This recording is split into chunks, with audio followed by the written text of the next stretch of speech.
Olá, pessoal! Aqui quem está falando é a professora Giovana Cruz. Hoje nós vamos dar início ao nosso curso Noções Básicas de Primeiros Socorros. O nosso curso ele tem como objetivo esclarecer de forma simples e objetiva os primeiros atendimentos a serem realizados em situações de emergência e urgência, visando a manutenção da vida até a chegada do socorro especializado. Então, o que são primeiros socorros? Os primeiros socorros eles são as medidas iniciais e imediatas aplicadas à vítima fora do atendimento hospitalar, executadas por qualquer pessoa, para garantir a vida da vítima e evitar o agravamento das lesões existentes. Então, são aqueles primeiros cuidados realizados fora do ambiente hospitalar, que qualquer pessoa ela pode estar realizando, sendo que ela deve ter alguns conhecimentos para poder realizar esses cuidados. A ajuda é realizada até a chegada do atendimento especializado, que pode ser uma equipe de saúde, o SAMU, o Corpo de Bombeiros.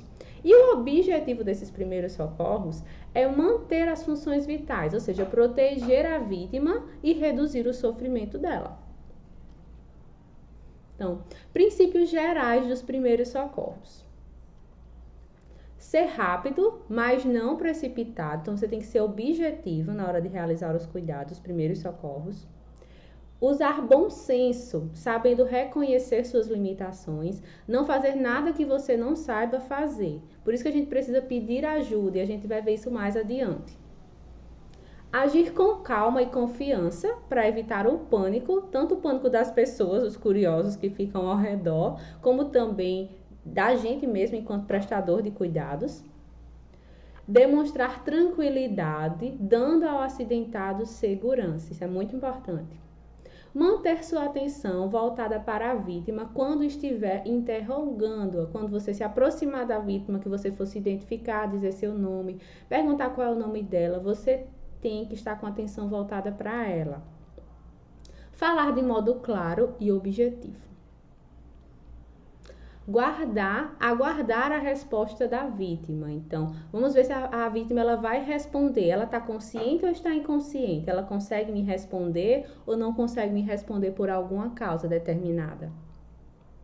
Explicar o procedimento antes de executá-lo. Então, qualquer cuidado que você for prestar a essa vítima, você deve explicar a ela qual é.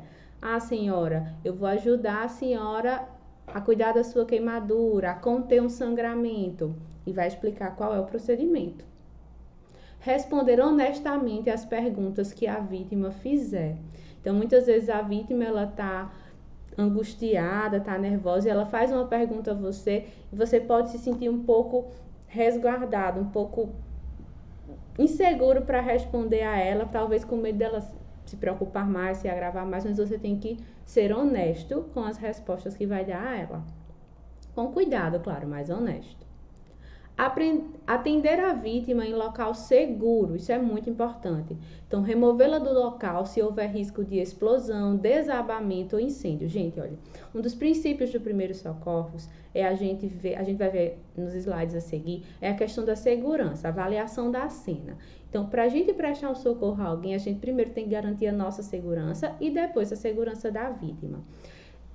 É primordial que a gente movimente o mínimo possível essa vítima, porque a gente pode, durante essa movimentação, causar alguma lesão a ela. Mas existem alguns casos, umas exceções, onde nós poderemos estar vendo, onde pode estar havendo a movimentação dessa vítima, que é como vem aqui dizendo no nosso material. Em caso de risco de explosão, em risco de desabamento, de incêndio, em risco de inalação de gases nocivos para você, socorrista, e para a vítima, né? Você que está dando socorro a essa pessoa. Então, nessas condições, é justificável que a vítima ela seja recolhida, movimentada do local onde ela está, onde ocorreu o acidente. Então, funções de quem está prestando socorro. Então, quais são as minhas funções enquanto pessoa que estou ali para prestar um socorro para uma vítima, né? De um acidente, seja ele qual for. Contatar o serviço de atendimento emergencial, servindo como elo entre a vítima e o serviço de emergência. Você será o elo entre o serviço de emergência e a vítima. Manter a calma e a serenidade frente à situação, inspirando confiança e evitando situações de pânico. Aplicar calmamente os procedimentos de primeiros socorros ao acidentado.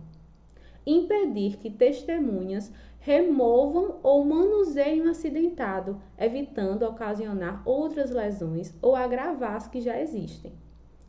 E agir somente até o ponto do seu conhecimento e técnica de atendimento, não ir além do que você sabe fazer. Por isso que é importante a gente, durante o atendimento, entrar em contato com um serviço especializado, porque a partir daí ele também vai nos orientar o que é que a gente pode estar fazendo até a chegada deles. E aí vem uma grande pergunta que é importante a gente saber distinguir durante um atendimento a uma vítima, né? Durante os primeiros socorros. Qual é a diferença de urgência e emergência? Então, urgência é a situação em que as alterações do estado de saúde da vítima não oferecem um risco imediato de morte, porém requer um atendimento médico, né? Um atendimento especializado o mais breve possível. Um exemplo de urgência: uma fratura que não seja uma fratura exposta, onde haja muito sangramento, uma febre, que não seja uma febre tão intensa, uma queimadura, podem ser, dependendo do caso, ser considerada uma situação de urgência. E o que é uma emergência? Emergência é a situação em que o indivíduo apresenta o estado de saúde crítico e com risco iminente, um risco imediato de morte. Portanto, o atendimento médico deve ser imediato. Quando a gente vê situações de emergência, uma parada cardiorrespiratória, um trauma crânioencefálico, o TCE que a gente fala. Então, são situações de emergências. Trouxe aqui algumas situações de emergência, né? E de urgência também, distinguindo. Eles falam aqui das intoxicações, né, alimentares por drogas, os envenenamentos, cortes profundos onde existem grandes hemorragias. E tem vários exemplos para vocês darem uma lida depois e aprofundar no material. E como prestar os primeiros socorros, né? O que é que eu devo fazer? Inicialmente, a gente tem que estar atento para 3 medidas de segurança quando se trata de primeiros socorros, antes de iniciar o cuidado em si. Primeiro, cuidar da sua própria segurança. Segundo, avaliar a cena do acidente. Aquela cena é segura? Existe algo que me coloque em risco nessa cena e coloque em risco a vítima, os demais curiosos que estão por ali? E coletar informações sobre o acidente. Você chegou, não viu o que aconteceu. Se teve alguém presente na hora do acidente, é importante que ele diga, ó, por exemplo, foi um acidente de carro, uma colisão. Não, olhe, um familiar, a gente estava em casa, eu cheguei, ela estava desmaiada, tinha falado com ela há poucos tempos, há 2 minutos anterior, e estava chegando em casa. Então, informações que sejam importantes para que você tome medidas imediatas, iniciais. E você até repasse também na hora que você for acionar o serviço de urgência, o serviço especializado, você repasse essas informações. Então, como é a abordagem inicial?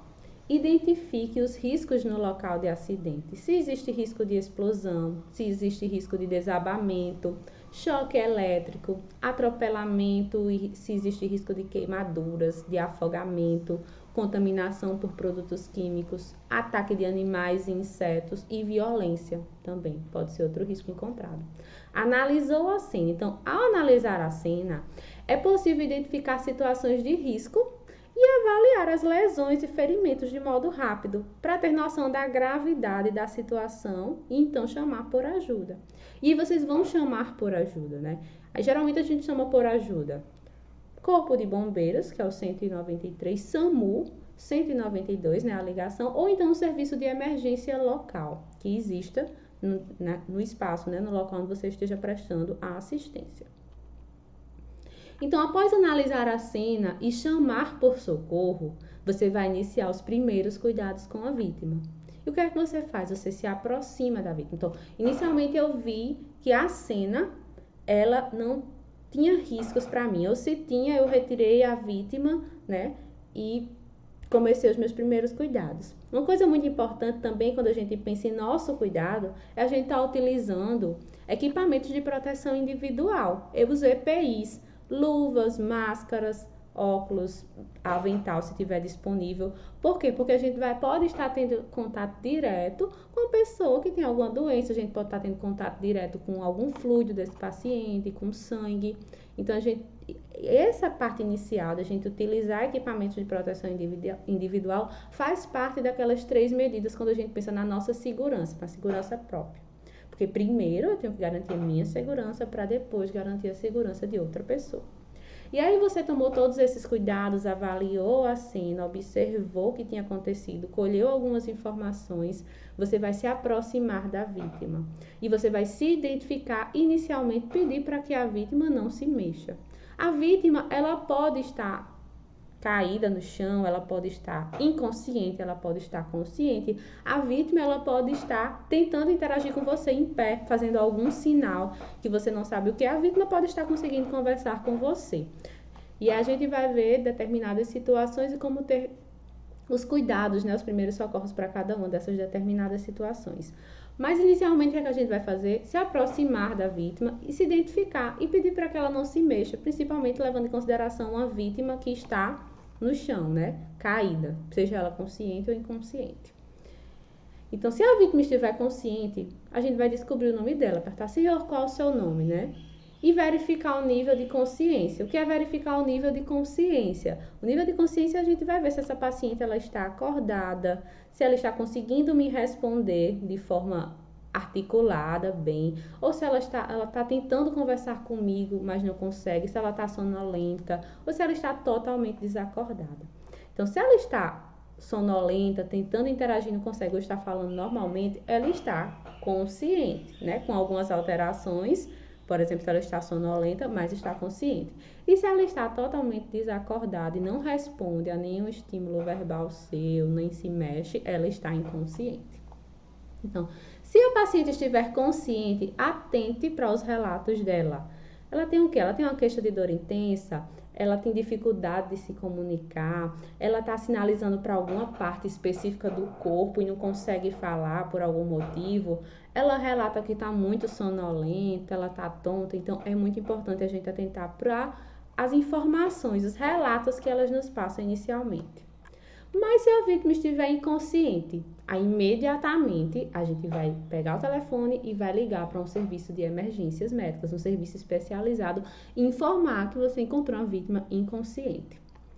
E atenção, gente, é importante aquilo que eu disse inicialmente, evitar movimentar a vítima. Mas se for inevitável, tome o cuidado tanto com a coluna vertebral da vítima, quanto com os membros, porque dependendo do que tenha acontecido com ela, se ela tiver sofrido algum acidente, uma queda, um acidente de carro, por exemplo, ela pode ter causado alguma lesão na coluna vertebral. Então, durante essa movimentação, você pode agravar a lesão que já tinha acontecido.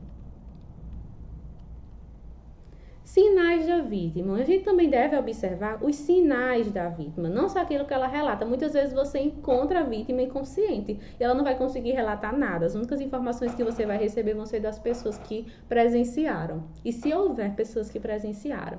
Então, quais são os sinais que você pode estar observando? Se existem traumas, cortes, queimaduras na vítima, alguma fratura que seja visível, seja ela exposta, né, ou não. Se existe sangue, como é que tá a cor da pele dessa vítima? Ela tá muito avermelhada, ela tá muito pálida, ela tá com a ponta dos dedos azulada, o lábio dela tá pálido, tá azulado, ela tá fria, existe suor nela, ela tá com muita sudorese, ela tinha vômito presente, tinha urina, fezes, tudo isso é muito importante e você vai estar repassando essas informações para o serviço de urgência o serviço especializado que você vai estar falando no telefone. Então, assim, de modo geral, o que é que a gente faz inicialmente? A gente vai checar o local, a gente vai se cuidar, né? Cuidar da nossa segurança usando EPIs, cuidar da vítima, a gente vai coletar informações e a gente vai pedir ajuda. E a gente vai avaliar a vítima, todos esses sinais que ela apresenta, o que ela relata e vai iniciar os nossos cuidados, dependendo de qual seja o cuidado que ela precise. É um cuidado para queimadura, é um cuidado para ela tá com uma parada cardiorrespiratória, ela tá tendo uma crise convulsiva, a gente vai iniciar esses cuidados.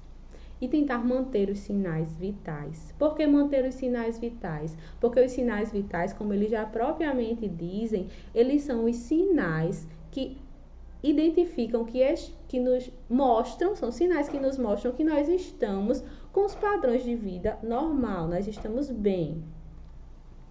Então, atenção para os sinais vitais. Então, quais são os sinais vitais que você vai conseguir observar? Você não vai conseguir mensurar exatamente esses sinais vitais, mas você vai conseguir observar a respiração. Então, a respiração é um sinal vital. Para uma pessoa sobreviver, ela tem que respirar. Então, a respiração, como é que você vai observar na vítima, né? Ela está deitada. Observe a movimentação do tórax e do abdômen. Se existe uma expansão, se esse tórax e esse abdômen estão se movimentando, então ela está conseguindo respirar. Eu vou ter aqui a atenção, o tempo máximo que o cérebro ele permanece saudável sem o oxigênio, que é o principal combustível do cérebro, é por até 4 minutos. Então, após esse período, vai existir lesões irreversíveis no tecido cerebral, no cérebro, que podem levar essa pessoa à morte. Por isso que é tão importante a gente ter atenção para os sinais vitais e para a respiração. Então, a respiração normal, numa pessoa adulta, ela é de 12 a 22 respirações por minuto. Não necessariamente você vai precisar contar. Sua preocupação principal é saber se ela está conseguindo respirar, se existe uma movimentação do tórax e do abdômen. Se você tiver tempo, se a pessoa estiver acordada, consciente e você conseguir contar, ótimo, que já é uma informação que você vai informar o serviço médico de urgência e emergência. Outro sinal vital importantíssimo, frequência cardíaca, ou pulso, né? Quando a gente avalia o pulso. Então, vocês podem, se vocês souberem realizar a técnica correta, verificar a pulsação dessa pessoa. Como é que você vai ver? Você vai conferir a pulsação tocando uma das artérias do pescoço. Existem duas artérias principais aqui no nosso pescoço, a carótida. E a gente vai tentar palpar ela com o dedo médio e o indicador, esses dois dedos. Então, a gente vai realizar o toque, tentar palpar para sentir se existe uma pulsação e saber se o coração está conseguindo bombear sangue para todas as partes do corpo.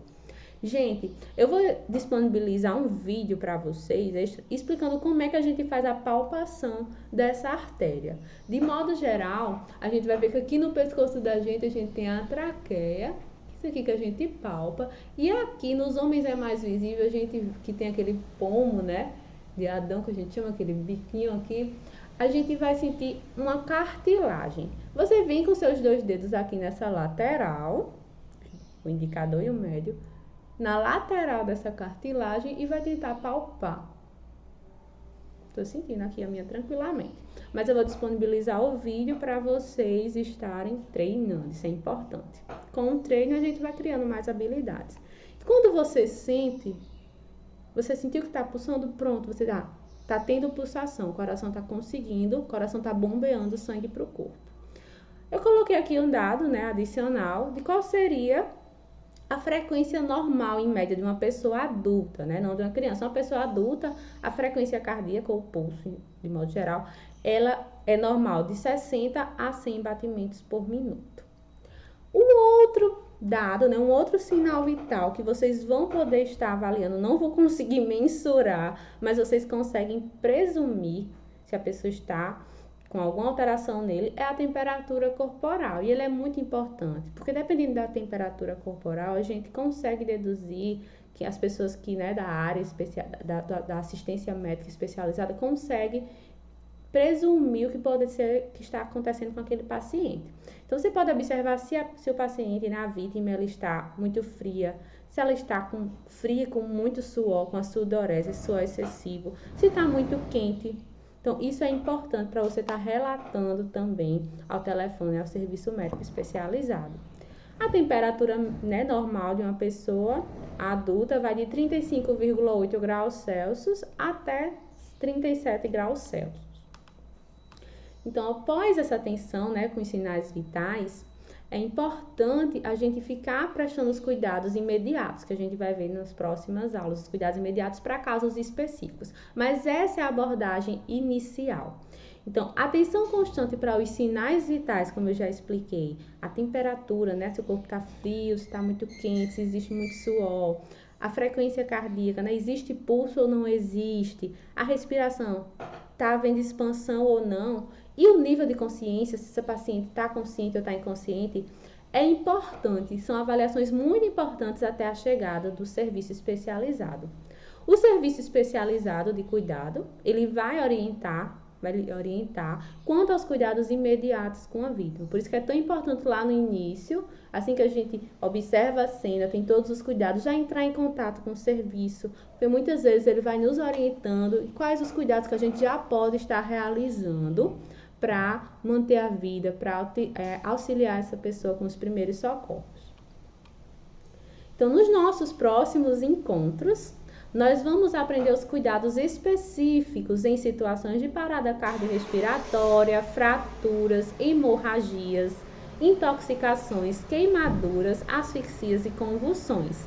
Esse primeiro momento, ele trouxe uma abordagem inicial, de modo geral, que a gente tem que ter com todas os cuidados, né, com todas as vítimas nos cuidados de primeiros socorros. Pessoal, então muito obrigado. Treine em casa, vejam a questão de observar a respiração, de sentir o pulso para ver se vocês conseguem, vocês mesmos, vocês conseguem treinar isso. No nosso próximo encontro, nós retomaremos com as noções básicas de primeiros socorros e espero que tenham gostado da aula. Um beijo e até nosso próximo encontro.